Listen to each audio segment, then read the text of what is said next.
که څه هم د بغلان ولایتي شورا د اختر په رارسېدو سره ګڼې اندېښنې لري چې د بغلان ولایت په بېلابېلو برخو کې د ترهګرو وسلوالو ډلو تحرکات او بریدونه زیات شوي او ګڼ بریدونه به ترسره شي، خو د بغلان ولایتي اداره وایي چې امنیتي تدابیر په بېلابېلو برخو کې د اختر په شپو ورځو کې زیات کړي دي تر څو د هر راز ترهګریز برید مخنیوی وکړي.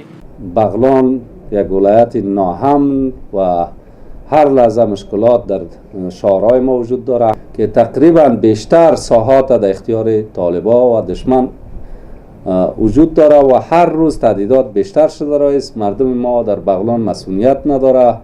من عالم په جماعت کې خوندي نه ده، د من معاصل په پوهنتون کې خوندي نه ده، د من خبریالان ورونه په خپل رپورټاج کې چیرته جوړوي خوندي نه دي. تاسو ټول ته معلومه ده چې په خمرینه تر بغلان مرکزی پورې یا تر قندوز پورې څوک چې یو ورځ په حکومت کې اوسېدلی هغه اوس نشي تللی. زه خو به دروغ نه وایم، دا خبره حقیقت ده. تاسو ټول ته معلومه ده چې په خمرینه تر سمنګانو پورې څوک چې یو ورځ په حکومت کې اوسېدلی هغه نشي تللی. دلته غوښتنې دا دی چې امنیتي مسوولین دې د اختر په ورځو شپو کې کلک امنیتي تدابیر ونیسي. نو له دولت نه دا خواهش ده چې یو تعداد غفلت ونه کوي او ویښ او بیداره واوسي چې د نورو علاقو مخه ونیسي او د تشدد او جنګ ونیسي.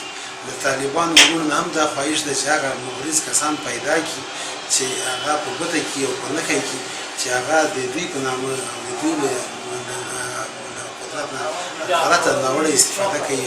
د بغلان والي احمد فرید بسیم وایي چې د اختر لپاره امنیتي تدابیر نیول شوي او تونکي مسافر دې په ارامه زړه له دې ولایت څخه مرکز کابل او له کابل نه شمالي او شمال ختیځو ولایتونو ته سفر وکړي. غټ اختر لپاره 100% نیول شوی.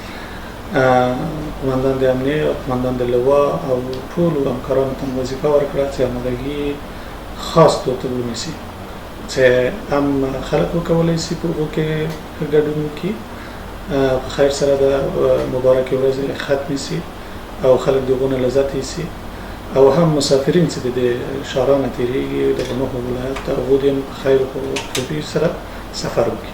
د بغلان اوسېدونکي وایي چې امنیتي مسوولین دې په دې ولایت کې د خلکو امنیت ته پام ور زیات کړي تر څو خلک په ارامۍ سره وکولی شي د اختر ورځې په ارامه زړه سره په ډاډمنه فضا کې تېرې کړي.